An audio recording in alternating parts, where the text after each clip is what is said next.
الحمد لله والصلاة والسلام على سيدنا محمد وعلى آله وأصحابه أجمعين. أما بعد فأعوذ بالله من الشيطان الرجيم. بسم الله الرحمن الرحيم. واعتصموا بحبل الله جميعا ولا تفرقوا واذكروا نعمة الله عليكم إذ كنتم أعداء فألف بين قلوبكم فأصبحتم بنعمته إخوانا وكنتم على شفا حفرة من النار فأنقذكم منها كذلك يبين الله لكم آياته لعلكم تهتدون. واعتصموا بحبل الله جميعا. تم اللہ کی رسی کو، ہدایت کی رسی کو مضبوطی سے پکڑے رہو.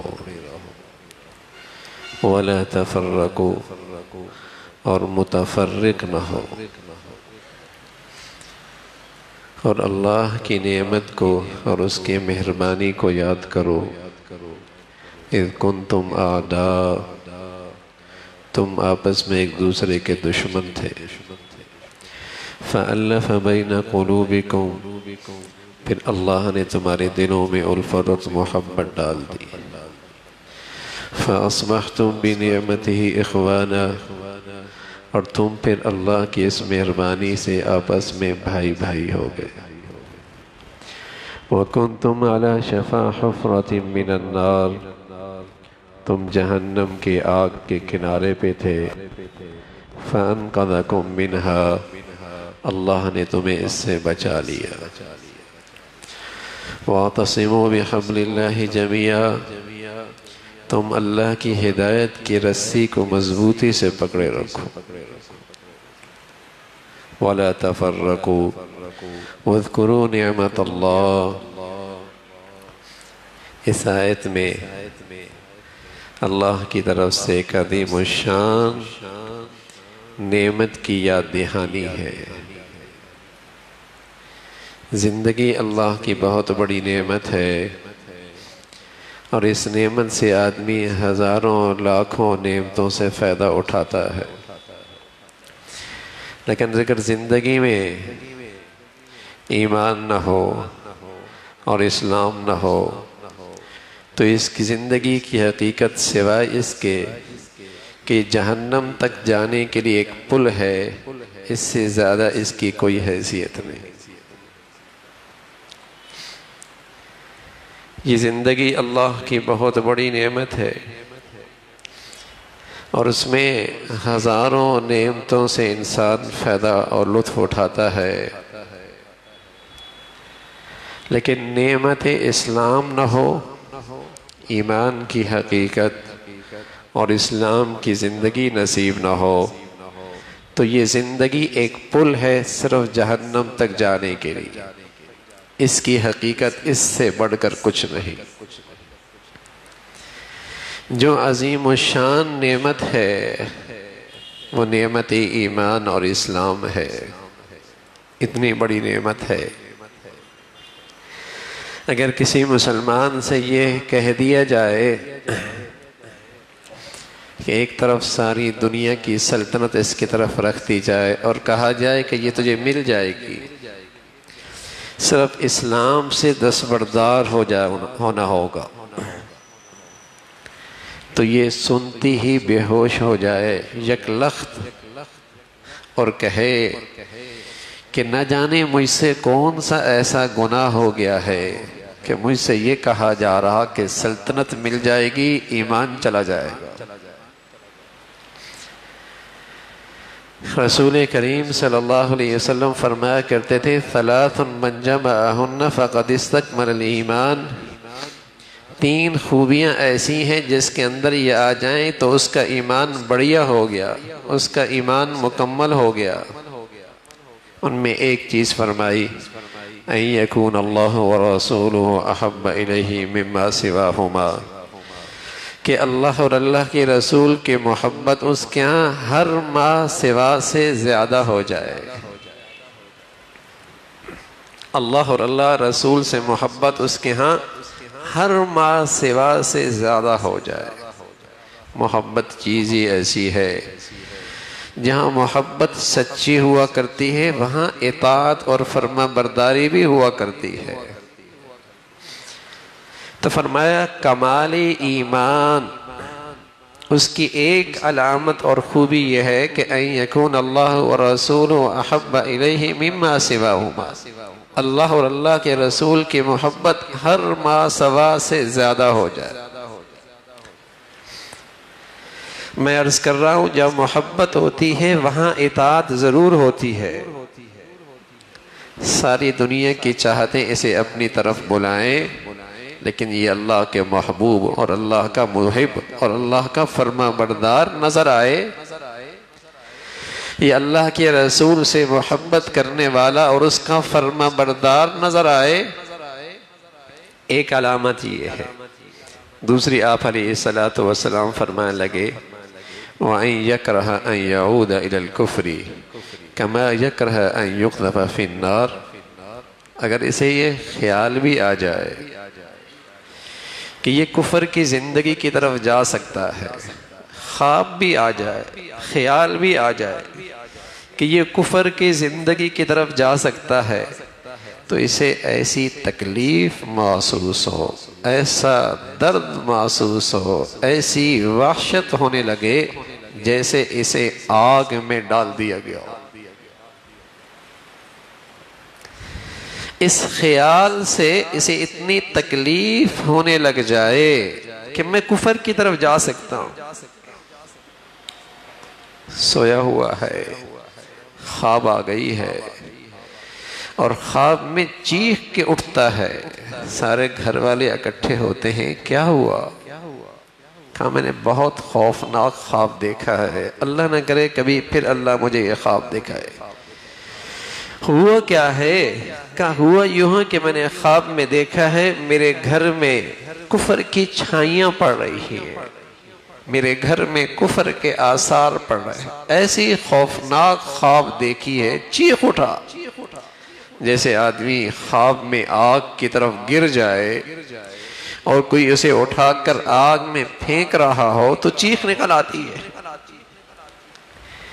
ایسی اسے چیخ اس کے اندر سے نکلے، درد محسوس کرے کہ میرے گھر میں کفر کی چھائیاں، میرے گھر میں کفر کے رسم و رواج.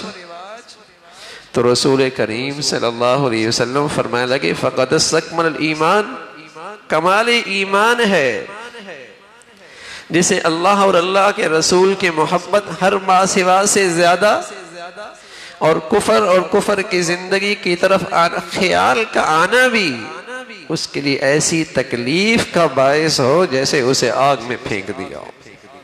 اور دنیا میں جس سے بھی تعلق رکھے، جس سے بھی محبت رکھے، جس سے بھی تعلق رکھے، جس سے بھی محبت رکھے، جس سے بھی محبت رکھے، جس سے بھی تعلق رکھے، وہ تعلق اور محبت اللہ اور اللہ کے رسول کی نسبت سے ہو. وہ محبت اور تعلق اللہ اور اللہ کے رسول کی نسبت سے ہو. یہ تین خوبیاں ہیں کمال ایمان کی. انسانی تاریخ کے جھگڑے کتنے ہیں، کتنے تھے جب اسلام آیا تھا. نسل کے جھگڑے تھے، رنگ کے جھگڑے تھے، زبان کے جھگڑے تھے، قبائل کے جھگڑے تھے، تمدن کے جھگڑے تھے، امیر غریب کے جھگڑے تھے، کاسان کے جھگڑے تھے، نہ جانے کتنے اس انسانی تاریخ کے جھگڑے تھے. لیکن قرآن کیا کہتا ہے؟ فَأَلَّفَ بَيْنَ قُلُوبِكُمْ فَأَصْبَحْتُمْ بِنِعْمَتِهِ إِخْوَانًا. اللہ کی یہ نعمت کیا ملی ہی، اسلام کیا آیا، ایمان کی حقیقت کیا نصیب ہوئی کہ یہ سارے جھگڑے ختم ہو کے رہ گئے اور تم سب بہم شیر و شکر ہو گئے. فَأَصْبَحْتُمْ بِنِعْمَتِهِ إِخْوَانًا. رنگ کے جھگڑے، علاقیت کے جھگڑے، قومیت کے جھگڑے، اور امیر غریب کے جھگڑے، رنگ نسل کے جھگڑے، علاقیت کے جھگڑے سب ناپید ہو گئے۔ فَأَصْبَحْتُمْ بِنِعْمَتِهِ إِخْوَانًا، نعمت ایمان کے بدولت، نعمت اسلام کے بدولت تم بہم شیر و شکر ہو گئے۔ وَأَلَّفَ بَيْنَ قُلُوبِكُمْ، فَأَلَّفَ بَيْنَ قُلُوبِكُمْ،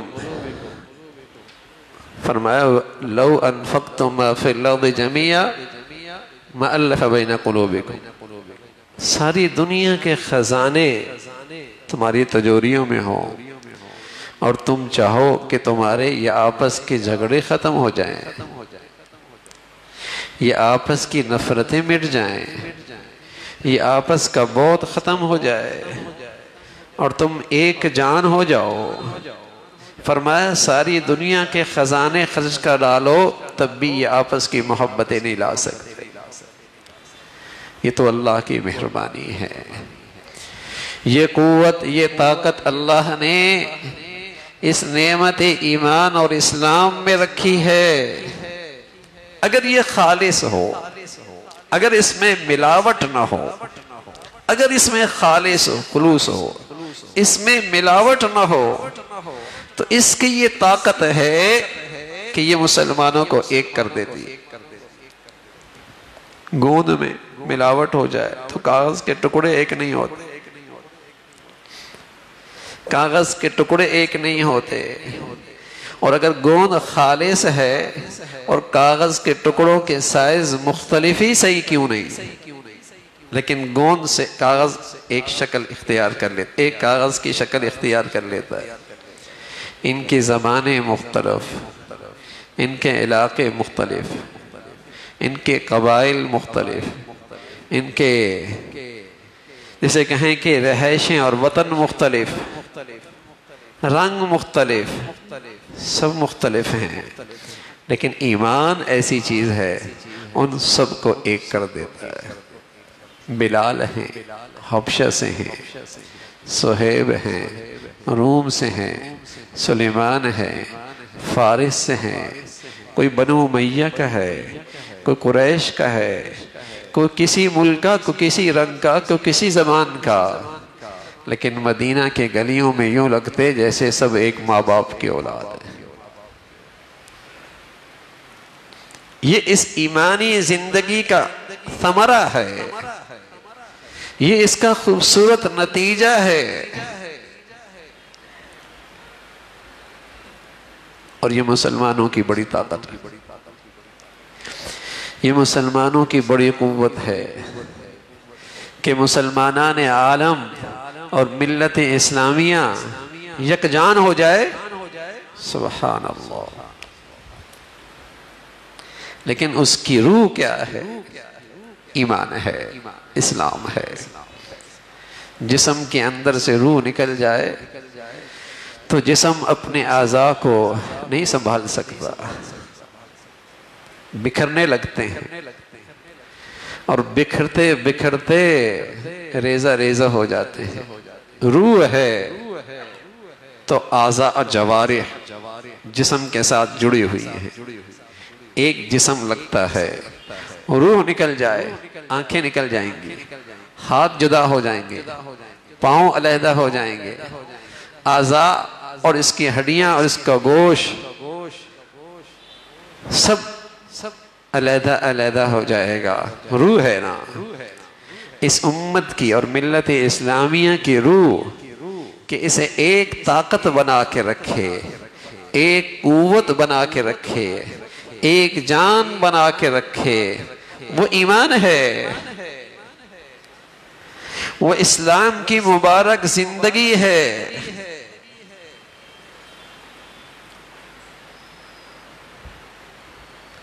یہ اللہ نے سبق مسلمانوں کو خود دیا ہے، لیکن مسلمان اس سبق کو بھول گئے، اور اس کے دشمنوں کو پتا ہے مسلمانوں میں دین اسلام زندہ ہو گیا، مسلمان ایک طاقت ہو جائے گی۔ یہ سبق مسلمانوں کو اللہ نے خود دیا ہے، لیکن اس کے دشمن اچھی طرح جان بیٹھے ہیں اگر ان میں اسلام آ گیا یہ ایک قوت بن جائیں گے، یہ ایک طاقت ہو جائیں گے. پھر ان میں وطن کے لحاظ سے، زبان کے لحاظ سے، علاقے کے لحاظ سے، نسل کے لحاظ سے تم تفریق نہیں کر سکتے، یہ یکجان ہو جائیں گے. اگر ان کی قوت اور طاقت سے بچنا ہے تو انہیں بے دین کر دو، انہیں دین اسلام سے دور کر دو، پھر یہ ٹکڑوں میں تقسیم ہو جائیں گے، پھر یہ گروہوں میں تقسیم ہو جائیں گے، پھر یہ جماعتوں میں تقسیم ہو جائیں گے، یہ پھر وطنوں میں تقسیم ہو جائیں گے، پھر یہ زبانوں پہ تقسیم ہو جائیں گے، پھر یہ تقسیم در تقسیم ہوتے ہوتے اپنا وجود بھی کھو بیٹھیں گے. تو وَاعْتَصِمُوا بِحَبْلِ اللَّهِ جَمِيعًا وَلَا تَفَرَّقُوا وَاذْكُرُوا نِعْمَةَ اللَّهِ. ایمان والو اللہ کی اس عظیم نعمت کو یاد رکھو، نعمت اسلام. دو اس روئے زمین کی سے ہر نعمت سے بڑی دولت، یہ عظیم نعمت اللہ نے عطا فرما رکھی ہے، اس کی قدر کیجئے، اس کی قدر کیجئے. یہ اصل مسلمانوں کی طاقت ہے. مسلمانوں میں اسلام کی بہار آ جائے، اسلام کی قوت آ جائے. اب ایمان کی زندگی کس سطح کی ہے تو اس کے لیے اللہ کے نبی نے پیمانہ دیا ہے، اس کے لیے اللہ کے نبی نے ایک معیار دیا ہے کمال ایمان کا کہ اللہ اور اللہ کے رسول سے محبت ہر چیز سے زیادہ، ہر ما سوا سے زیادہ، اور کفر کی زندگی سے نفرت ہو جائے، گھن آ جائے. وَكَرَّهَ إِلَيْكُمُ الْكُفْرَ وَالْفُسُوقَ وَالْعِصْيَانَ وَكَرَّهَ إِلَيْكُمُ الْكُفْرَ وَالْفُسُوقَ وَالْعِصْيَانَ. جب ایمانی اسلامی زندگی صحت مند ہوتی ہے اور جن کی زندگیوں میں ہوتی ہے، اللہ کہہ رہے انہیں گناہوں کی زندگی سے گھن آنے لگتی، انہیں گناہوں کی زندگی سے، کفر کی زندگی سے گھن آنے لگتی ہے. وَكَرَّهَ إِلَيْكُمُ الْكُفْرَ وَالْفُسُوقَ وَالْعِصْيَانَ. ایک شخص آئے کہنے لگے یا رسول اللہ مل ایمان، مجھے کیسے پتہ چلے گا میرا ایمان صحت مند ہے یا بیمار ہے، صحت مند ہے بیمار ہے بھی یا نہیں، مجھے اپنے ایمان کا اندازہ کیسے ہوگا؟ تو رسول کریم صلی اللہ علیہ وسلم فرمانے لگے اذا سرتک حسنتک وسأتک سیئتک فانت مومن. جب تجھے نیکی اور نیکی کی زندگی خوش کر لے اور تجھے گناہ اور گناہ کی زندگی بے چین اور پریشان کر دے، سمجھ لے تو ایمان والا. سبحان اللہ، سمجھ لے تو ایمان والا. اگر کوئی شخص غلطی سے زہریلی چیز کھا لے اور اسے پتہ چل جائے کہ زہریلی چیز اندر چلی گئی ہے، بتائیے کیا حال ہوتا ہے؟ کیسے دوڑتا ہے، کیسے بھاگتا ہے، طبیب کے پاس جاتا ہے، ڈاکٹر کے پاس جاتا ہے، ہسپتال میں بھاگتا ہے. جب تک اس زہریلی چیز کا اثر ختم نہ ہو چین نہیں آتا. رسول کریم صلی اللہ علیہ وسلم فرمانے لگے جس کی زندگی میں کسی غلطی سے اور نادانی سے گناہ کا زہر چلا گیا، وہ بھی ایسی دوڑتا ہے، چین نہیں آتا جب تک کہ اس زہر کا ازالہ نہ کر لے. سبحان اللہ، کبھی اسی درجے کا ایمان تھا. ایک شخص آیا حضور علیہ السلام کی خدمت میں، کہنے لگا یا رسول اللہ زنا ہو گیا ہے، سزا جاری فرما دیجیے. زنا ہو گیا ہے، سزا جاری فرما دیجیے. اور اسے اچھی طرح پتا تھا کہ اس گناہ کی سزا کیا ہے. ساری دنیا کے سامنے پتھروں کے ذریعے سنسار کیا جائے گا اور دنیا دیکھے گی مجھ پہ پتھر برس رہے ہیں. اسے یہ پتا تھا، لیکن یہ گناہ اس خلوت اور تنہائی میں چین نہیں لینے دے رہا تھا، اور بے چین ہو کے حضور علیہ السلام کی خدمت میں آ گئے. جیسے کوئی آدمی زہر کھا لیتا ہے، طبیب کے پاس دوڑتا ہے، ڈاکٹر کے پاس دوڑتا ہے، اس سے گناہ کا زہر اس سے ہو گیا، یہ بھی طبیب اعظم کی طرف دوڑ رہا ہے، اس سے کوئی دوا لے لوں، اس سے کوئی دوا لے لوں اور اس گناہ کا اثر میری زندگی سے ختم ہو جائے، چین نہیں آ رہا. اللہ کے نبی چہرہ پھیر لیتے ہیں، وہ دوسری طرف سے آتے ہیں، پھر چہرہ پھیر لیتے ہیں، وہ تیسری طرف سے آتا ہے، پھر چہرہ پھیر لیتے ہیں. اس کا اصرار ہے. اللہ کے نبی صلی اللہ علیہ وسلم اس کے ساتھیوں سے پوچھتے ہیں کوئی دماغی خلل تو نہیں ہے، کوئی صحت کی خرابی تو نہیں ہے؟ کہا یا رسول اللہ ہم اسے اچھا بھلا سمجھتے ہیں، کوئی دماغی خلل نہیں. اللہ کے نبی صلی اللہ علیہ وسلم اس پہ سزا جاری فرماتے ہیں، اور سزا جاری ہوتی ہے.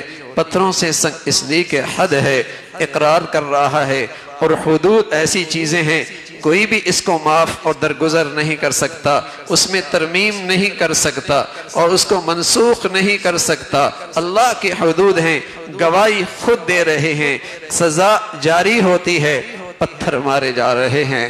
لیکن وہ شخص پتھر تو کھارتا ہے، زندگی سے ہاتھ دھوتا ہے، لیکن اسے اطمینان ہے، اس کو اطمینان ہے کل بارگاہ خداوندی میں سرخرو ہو جاؤں، کل بارگاہ خداوندی میں سرخرو ہو جاؤں گا.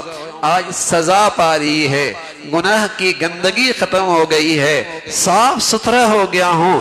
کل جو حقیقی زندگی ہے، جیسے ہم کہتے ہیں نا بہتر مستقبل کے لیے کچھ کرنا پڑتا ہے، بہتر مستقبل کے لیے کچھ کرنا پڑتا ہے.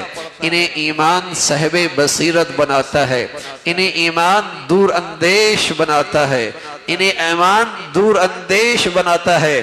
چلو دنیا کی یہ تکلیف اٹھا لو، لیکن اپنا بہتر مستقبل بنا لینا، اللہ کی بارگاہ میں سرخرو ہو کے جائیں گے. تو یہ ایمان کی زندگی ہے. رسول کریم صلی اللہ علیہ وسلم فرمانے لگے ایمان اذا سرتک حسنتک وساءتک سیئتک فانت مومن. جب تجھے نیکی کی زندگی خوش کر دے اور گناہ تجھے بے چین کر دے، پریشان کر دے، جیسے زہر نکل جائے، چین نہیں رہتا. کوئی زہر کھا کے کھانے پہ نہیں بیٹھا رہتا، پلنگ پہ نہیں لیٹا رہتا اور گھر پہ آرام نہیں کیا کرتا، دوڑتا ہے طبیب کی طرف، علاج دیکھتا ہے، طے کرتا ہے اس کا زہر کا اثر ختم ہو.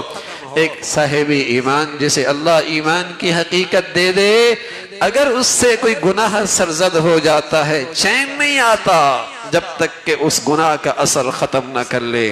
تو میرے عزیزو، یہ وہ نعمت ہے جو ہماری زندگی ہے، جو ہماری طاقت ہے، جس میں ہماری مشکلات کا حل ہے، جس میں ہمارے لیے دنیا آخرت کی کامیابی اور فلاح ہے.